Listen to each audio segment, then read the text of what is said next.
आज के इस वीडियो में हम आपको 5 दिशाओं में स्थित 5 हनुमान जी के बारे में बताएंगे। सबसे पहले हम बात करेंगे दक्षिणामुखी हनुमान जी के बारे में। दक्षिण में स्थित हनुमान जी के मुख को वानर कहा गया है। इनकी प्रभा करोड़ों सूर्यों के तेज समान है। इनका पूजन करने से समस्त शत्रुओं का नाश होता है। अब हम बात करेंगे पश्चिम मुखी हनुमान जी के बारे में।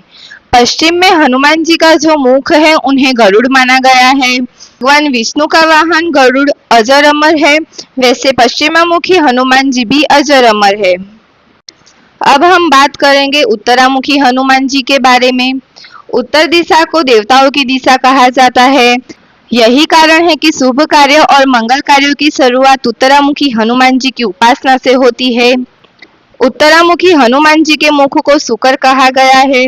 इनकी उपासना करने से धन संपदा और लंबी आयु प्राप्त होती है। अब हम बात करेंगे दक्षिणामुखी हनुमान जी के बारे में। दक्षिण में स्थित हनुमान जी के मुख को भगवान ऋषि माना गया है।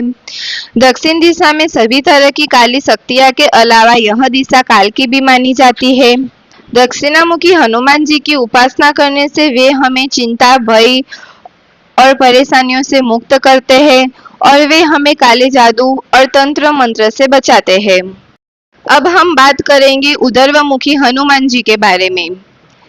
ऊर्ध्व दिशा में स्थित हनुमान जी के मुख को घोड़े के समान माना गया है। यह रूप ब्रह्मा जी की प्रार्थना करने पर प्रकट हुआ था। माना जाता है कि हयग्रीव दैत्य का संहार करने के लिए उन्होंने ऊर्ध्वमुखी हनुमान जी का रूप लिया था।